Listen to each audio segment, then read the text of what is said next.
The late afternoon sun in Charleston felt heavier than usual as I wheeled my small suitcase up the familiar brick path. 2 weeks in New Orleans had been exactly what I needed, or so I thought. Days of jazz and powdered sugar. Nights of quiet hotel air conditioning and not a single argument in earshot. I'd come back ready to step into my own front door, put my bag down, and breathe in the scent of my home. But the sight waiting on my porch stopped me cold. 4 large black trash bags, cinched tight, sat in a haphazard pile against the white railing. The plastic shimmered faintly, the heat pressing their shapes into odd bulges. One bag had split along the seam, spilling a corner of its contents: books, a framed photo of my parents, and a manila envelope stamped Charleston County Register of Deeds. I crouched, my knees creaking, and pulled the envelope free. It was warm from the sun, the paper slightly warped. Inside, a property deed, mine except my name. Clarabelle Mendez had been neatly crossed out and replaced with Brennan Cole. The signature below wasn't mine, though the looping C tried to imitate it. The front door opened. Brennan stepped out, his hair damp from a shower, a ceramic coffee mug in his hand, like he had all the time in the world.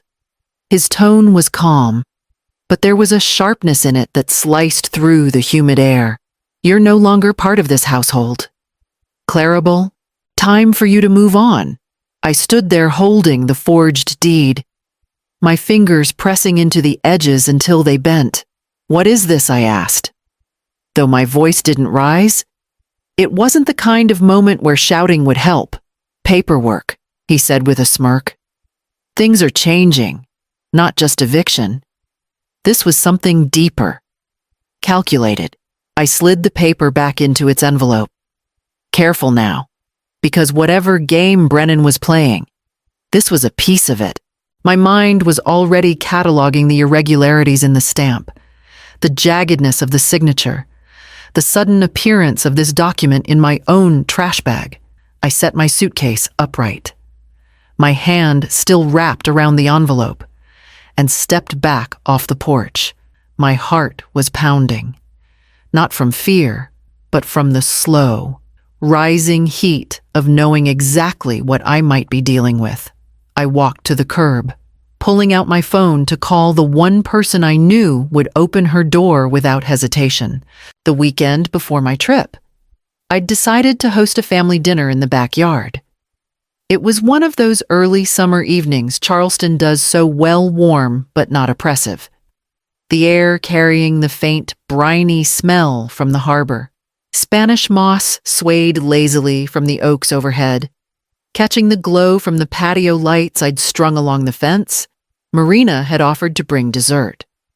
Brennan handled the wine, and I'd prepared my best roasted chicken with rosemary from my garden. For a while, it felt like the old days' light chatter, the clink of glasses, and the easy rhythm of people who knew each other's habits. But under that ease, I could sense the current shifting. Brennan leaned back in his chair, his shirt sleeves rolled up, one arm draped across the backrest like he owned more than just his seat. You know, Clarabelle, he said, swirling his wine. This house has great bones, but it's begging for modernization. Open up the kitchen, knock out a wall or two, maybe put in those folding glass doors out to the yard. I smiled politely, cutting a slice of bread. It's been fine as it is for 40 years. That's the problem, he said with a chuckle. 40 years. Think about the resale value with the right upgrades. I've got a buddy works with a big developer in town, could make it happen fast.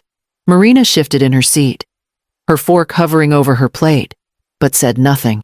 As the night wore on and the wine bottles emptied, Brennan's voice grew looser, his smile slower. He tapped the table with 2 fingers and said, You know, one signature, and this place could be mine in 60 days. It was wrapped in a laugh, tossed out like a playful jab. I laughed too, because what else could I do in the moment? but Marina's eyes darted to mine. A quick flash of something worry, maybe shame, before she looked away. I brushed it off at the time, telling myself it was just Brennan's way of puffing himself up after too much Cabernet. But now, standing on my porch with a forged deed in my hand, that night replayed in perfect clarity. And the thing about hindsight is, once you see the truth, you can't unsee it. I stepped toward the door, suitcase rolling behind me. But Brennan shifted, planting himself squarely in the frame. His stance wasn't aggressive in the way you'd see in a bar fight, but it had the same effect, an immovable wall between me and my own home. "You don't live here anymore," he said, the coffee mug still in his hand, like he had all the time in the world. "I've lived here longer than either of you," I replied, keeping my voice steady. From behind him, Marina appeared. Her hair was pulled back, and her expression was unreadable except for the way her eyes darted past me rather than meeting mine. She clutched her phone like it was an anchor, fingers white around it. "Mom," she began, her voice thin. It's better for everyone. We've talked about it. You need your own space." I asked, looking from her to Brennan. He didn't hesitate. "Marina and I both agree. This arrangement hasn't been healthy. You'll thank us later." The words slid off his tongue so easily I almost missed the way Marina's jaw tightened, the smallest tick betraying something she wasn't ready to say.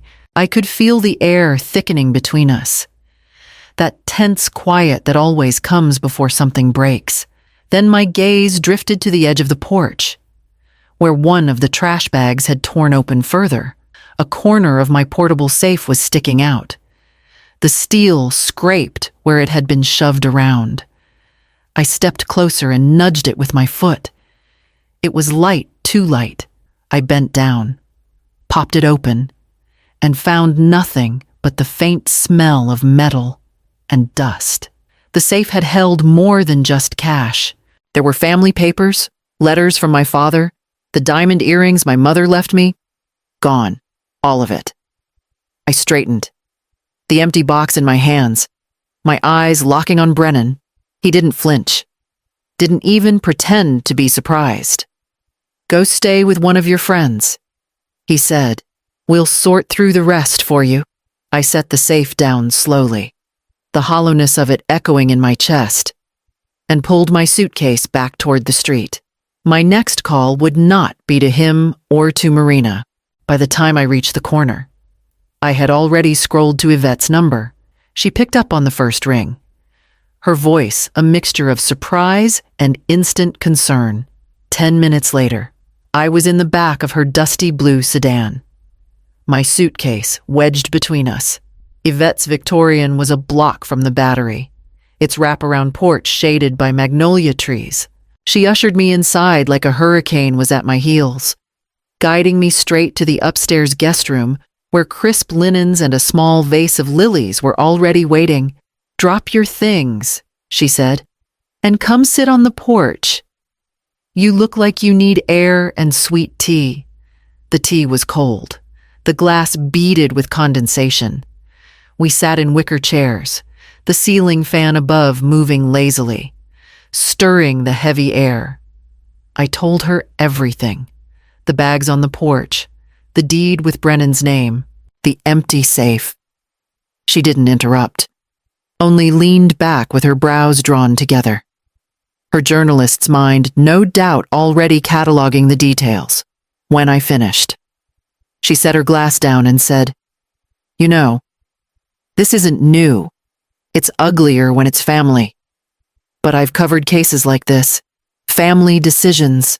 They called them when really it was financial abuse in disguise." Her voice took on that steady cadence she used to have on the radio.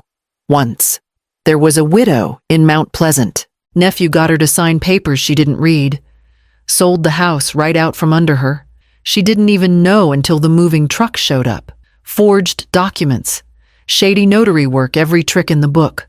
I felt the porch sway slightly under my feet, the weight of her words settling in. So you're saying, I'm saying Brennan's not inventing anything new, but if he's sloppy, there'll be a trail. There's always a trail.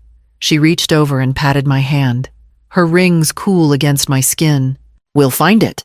The faint hum of the fan filled the space between us, but my mind was already elsewhere on a storage unit across town, where I kept the originals of everything that mattered.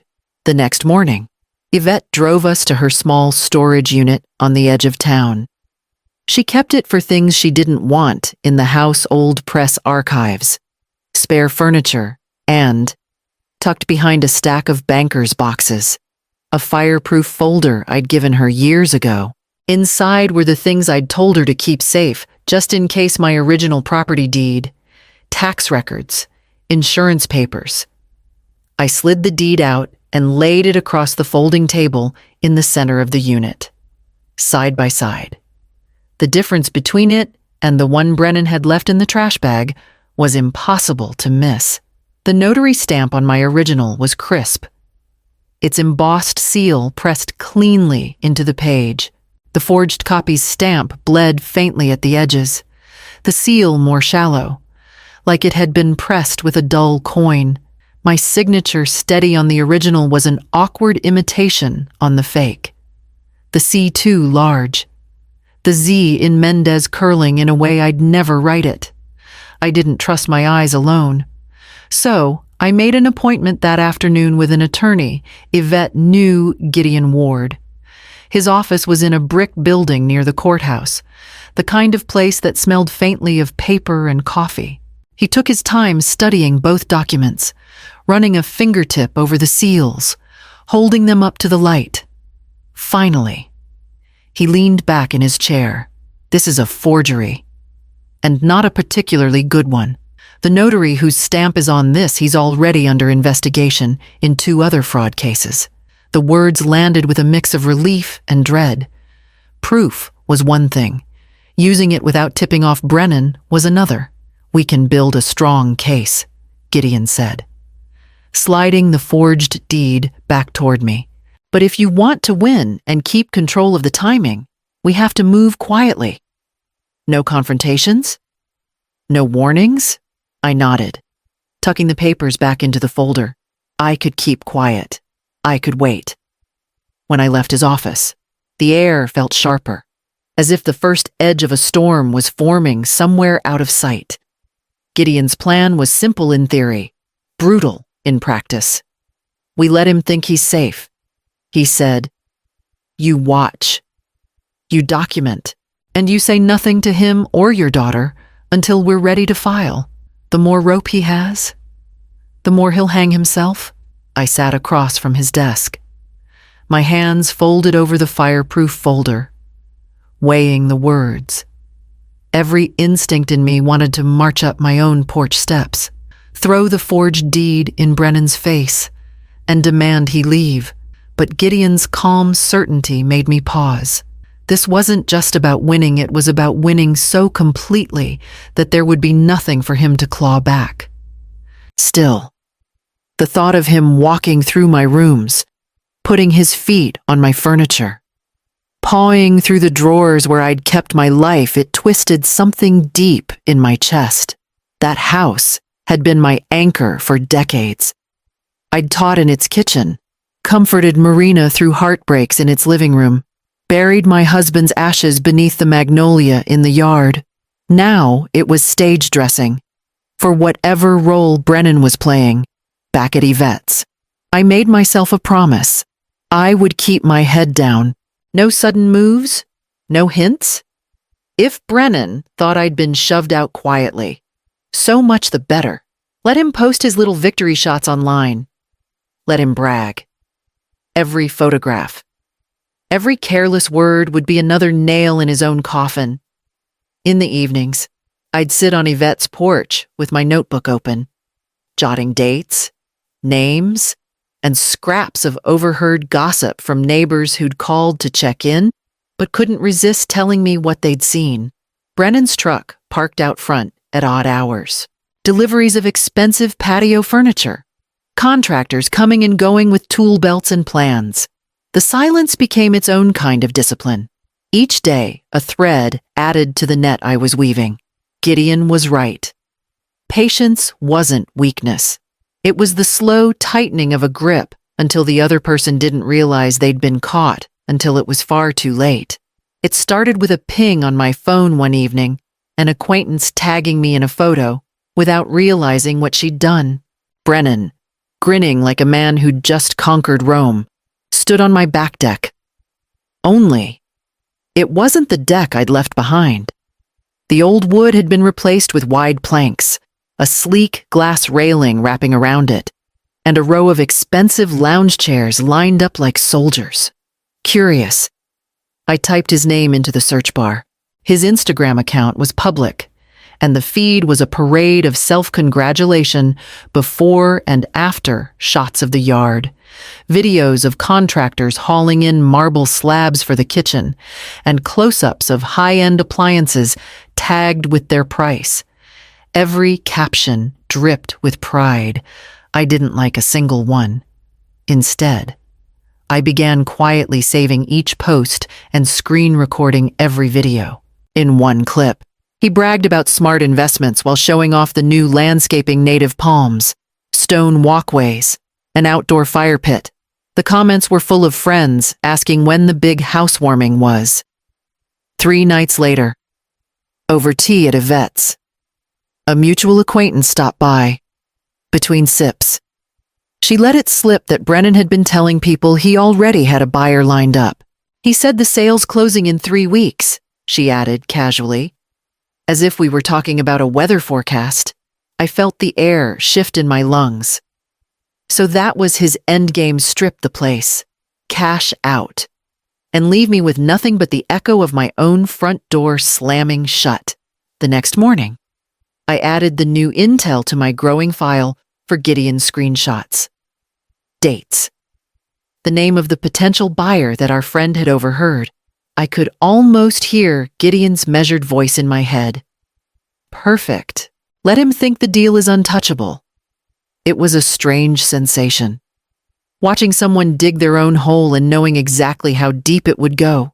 Every post Brennan made was another shovel of dirt over his own future. And I wasn't about to take that shovel away from him. Gideon didn't waste time. 2 mornings after I handed him the latest screenshots and the buyer's name, he called to say the paperwork was filed. A civil property claim to re-establish my ownership, paired with a criminal complaint for fraud and forgery. His voice carried that steady, precise tone that told me he'd thought through every angle. While I sat at Yvette's kitchen table, he explained the second move, a quiet call to the buyer's attorney. We're not accusing them of anything, he said. Just informing them there's a pending investigation into the property's title. Any competent attorney would tell their client to walk away by lunchtime. The first message came through our mutual acquaintance: the deal was off. No explanation given, just that the buyer had changed their mind. I could picture Brennan pacing in his kitchen, trying to figure out why his sure thing had evaporated overnight. The following day, the court notices went out, certified letters with my name in bold, delivered right to the doorstep he'd been so eager to claim. A neighbor texted me that she'd seen Brennan standing on the porch, tearing one envelope open, then the other. Not long after, Yvette's phone lit up with calls from numbers we didn't recognize. Lender lines, the kind that leave polite but insistent voicemails. Brennan must have been scrambling without the sale. Those remodeling costs were dead weight, and any loans he'd taken were coming due. That evening, I added the court notices to my growing binder, sliding each page into a clear sleeve. It wasn't just about the evidence anymore. It was about watching the pieces shift into place, the slow and irreversible tightening of the net. By the time I set the binder down, the house was quiet. Yvette had gone to bed, and outside the windows, the streetlights threw pale circles on the sidewalk. I stood there for a moment, letting the stillness settle in, knowing somewhere across town, Brennan's world was no longer the smooth, easy ride he'd imagined. I heard about it from a neighbor, first a shouting match that spilled onto the front porch, voices sharp enough to carry down the block. Marina had finally learned the whole truth. Not just about the deed with my name scrubbed off, but about the personal loan Brennan had taken out in her name, forging her signature the same way he'd done mine. Later, Marina called me herself, her voice raw. He signed my name. Mom. $10,000. I didn't even know until the bank called about a missed payment. I could hear the clatter of things being thrown into bags in the background. The low murmur of her kids, asking questions she wasn't ready to answer. "I'm leaving," she said flatly. "I can't. I won't let the kids watch this." By that night, she and the children were at a friend's place across town. Brennan left to stew in the shell of the house he'd tried to steal. Word traveled fast in Charleston. And by morning, I'd had 2 calls from acquaintances telling me they'd seen him looking haggard, his usual crisp shirts rumpled, hair uncombed. His credit lines had been frozen. Gideon had made sure of that, and without the sale to cover his debts. The remodeling bills had turned into anchors. Contractors wanted payment. The lender wanted payment. The loan he'd taken in Marina's name was now a formal complaint at the bank, which meant investigators sniffing around every piece of paper he'd touched. And then came the foreclosure notices. Bright, official, and impossible to ignore, taped right to the front door for the whole street to see. I imagined him pacing that kitchen, the same one where he'd probably smirked after tossing my safe into a trash bag. Now littered with unopened bills and final warnings, the fall had been slow at first, like watching a crack spread through glass. But now it was happening all at once, and though I hadn't seen him in weeks, I knew the next move was coming. When a man like Brennan runs out of options, he doesn't apologize, he looks for the nearest lifeline to grab. A year can change the shape of your life. Mine now fit inside a cozy brick storefront 2 blocks from the Beaufort waterfront. The bookstore-café smelled of espresso and old paper, the kind of place where regulars came for conversation as much as they did for coffee. After reclaiming my house and selling it, I'd poured the proceeds into this space, a business I'd once only daydreamed about while grading essays at my kitchen table. The shelves were lined with novels I loved, the corner tables worn in just enough to feel welcoming. Marina worked the counter 3 days a week, her hair tied up, laughter coming easier than it had in years. The kids often sat in the back after school, coloring or reading, their voices a soft hum beneath the cafe's soundtrack. On a Tuesday afternoon, I was helping a tourist choose a mystery novel when the door opened and the air shifted. Brennan stood there, thinner, drawn, eyes shadowed like he hadn't slept in days. His khakis were creased in the wrong places, his shirt one shade from threadbare. He didn't look around. He came straight to me. "Clarabelle, I need work," he said, voice low, almost swallowed by the clink of cups behind the counter. I didn't blink. "We've got a spot open," I replied. "Pay is minimum wage. You start with the bathrooms, or you walk out." For a moment, I thought he might take it. His eyes darted toward the back hallway, maybe picturing himself with a mop in hand, scrubbing tile while I ran my cafe without a glance in his direction. But pride won over desperation. His jaw tightened. Without a word, he turned and walked out, the little brass bell above the door marking his exit, as cleanly as a period at the end of a sentence. I turned back to the woman waiting for her book recommendation. "Now," I said, sliding the novel across the counter. "This one's got a twist you won't see coming. Some doors, once closed, aren't meant to be opened again, but they make excellent book covers.